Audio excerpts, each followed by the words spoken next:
आज के 35 वर्ष पहले मोबाइल की सृष्टि नहीं थी। आज आप मोबाइल के बिना रह नहीं सकते।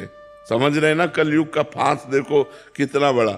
आज के 35 वर्ष पहले मोबाइल नहीं था और सब आराम से जी रहे थे, सब काम चल रहा था। अब हर एक के पास मोबाइल है, बच्चे से लेकर जवान तक, रिक्शा वाले से लेकर के सबके पास है। अब मोबाइल एक जीवन का अंग बन गया है। कलयुग का कैसा प्रभाव कि हम हर समय बहिर्मुख बने रहे। अब आगे पता नहीं और कौन सा हाल आएगा कि हम भजन कर पाएंगे कि नहीं कर पाएंगे। बहुत खतरनाक है। दृश्यों से बचने के लिए, संसार से बचने के लिए माई बाप परिवार सबको छोड़कर हम भगवान के मार्ग में आए और मोबाइल हजारों से संबंध जोड़ देता है। अब वो नंबर है, अब हमें जरूरत है, कोई समस्या आई तो हमें भगवान से बात करनी चाहिए, लेकिन हम भगवान को भूल गए। हम व्यक्ति को फोन लगाएंगे, गए हमारा साधुता कहाँ है?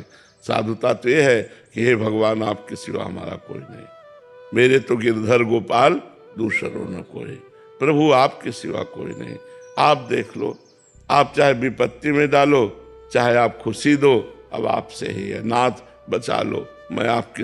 ये तो आया भक्ति। मान लो कोई पदाधिकारी, फोन नंबर ले लो, हमारा कभी काम, भैया हमें नहीं जरूरत है। आज तक की जिंदगी तुम्ही से थोड़ी चलती रही, जिससे चल रही वही चला रहा, हमें कोई फोन नंबर। बहुत दूर रहे यंत्र, टीवी, फोन, ये सब। प्रभु जी, फोन ने तो इतना दूर कर दिया कि अब कहीं भी चार लोग अगर बैठे हो तो वो आपस में अगर परिवार के भी 4 सदस्य बैठे हैं तो वो फोनों में लगे रहते हैं। आपस में बात करने की जो वार्ता वो तो बिल्कुल ही खत्म हो गई। बिल्कुल बिल्कुल बिल्कुल। जड़ भरत जी की जैसी स्थिति हिरण की वजह से हुई, ऐसी फोन ठीक है, कहीं ना कहीं पतन का कारण बन रहा है। छोटे छोटे बच्चे, भाई बहन सब इन्हीं को देख देख करके बहुत ही पागलपन चढ़ा देता है। जैसे हम कोई दृश्य देखें ना तो उसका प्रभाव पड़ता है। अगर हम सत्वगुण दृश्य देखें, मोबाइल में कुछ अच्छाइयाँ भी हैं कि आप लोग बैठे हो, मोबाइल की वजह से बैठे हो, नहीं आप प्रवचन सुने और आप आए। किसी संकट में हो तो आप किसी को अपनी परिस्थिति बता सकते हो, फोन के द्वारा बुला सकते हो। मान लो संसारिकता में एक दूसरे के संबंध में बड़ा महत्व रखता है, लेकिन अगर इसका सही प्रयोग किया जाए तो, गलत अगर प्रयोग किया गया तो बहुत हानिकारक है। हर समय इसे नहीं प्रयोग करना चाहिए, इसका स्विच ऑफ भी कर देना चाहिए कि 2-4-6 घंटे जब हम भजन साधन पूजन में लगे तो स्विच ऑफ रखा है। 1-1.5 साल का बच्चा है तो माता पिता उसको, वो अपने मस्ती में रहे इसलिए उसको फोन दे देते हैं, और बहुत सारी नई बीमारियों का सृजन हो रहा है महाराज जी, कि उनको इतनी लत लग जाती है कि उनको पता ही नहीं, दुनिया उनकी एक अलग दुनिया बन जाती है फोन से। एक उसी का संरचना करते रहते हैं अपने माइंड में, और फिर बहुत आगे चल के छोटे छोटे बच्चे गलत मार्ग में चले जाते हैं। बिल्कुल छोटे बच्चे बिना मोबाइल को देख, वो एक आंख मोबाइल पे होगी, वो एक ऐसे चल रहा है बस ऐसे करके। हाँ, तो सब चिंतन बिगड़ गया, सब बाहरी चिंतन आ गया, बाहरी चिंतन। इसीलिए कह रहे हैं कि अभी तो भजन का करना थोड़ा सा, पता नहीं आगे और कौन सी सृष्टि हो जाए। भजन देखो माहौल बदलता जा रहा है ना।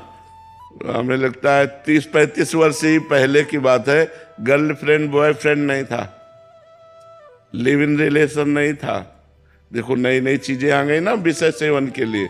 आगे पता नहीं और कौन सा ऐसा प्राविधान आ जाए जिसमें पशुता बढ़ जाए, मनुष्यता ही ना रहे, पशुता ही बढ़ जाए। कैसे भजन होगा? भजन और भोग एक साथ नहीं होते।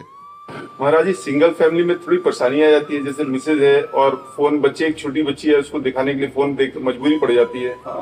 अकेले मैं अपनी ड्यूटी पे चला जाता हूँ। लेकिन 35 साल पहले की वो क्या था, बच्चे नहीं थे क्या? ज्वाइंट फैमिली हुआ कर? नहीं भाई, ऐसा नहीं कि 35 साल सब ज्वाइंट फैमिली, लोग देश विदेश भी जाते थे, लोग कार्य भी कर, ऐसा थोड़ी कि 35 साल से ही कार्य का विकास हुआ है, ऐसा नहीं है। पहले भी था। तो धायमा रखी जाती थी। अगर आप बहुत बिजी हो, पति पत्नी दोनों नौकरी में हो, तो धायमा रखी जाती थी जो बच्चे की सेवा सुरक्षा व्यवस्था करती थी, और अपनी अपनी ड्यूटी से आकर अपने परिवार का प्यार भरा जो व्यवहार है वो करके ऐसे चलते थे। मोबाइल जरूरी थोड़ी, छोटे छोटे बच्चों को वो मोबाइल संस्कार उनका बिगाड़ देते हैं। अब देखो कौन बच्चा अपने माता पिता के पैर छूता है? रोज सुबह उठकर धरती के पैर छूना, माता पिता के पैर छूना, भगवान का स्मरण करना, जो संस्कार हमें दिए गए थे बच्चेपन में वो आज भी है।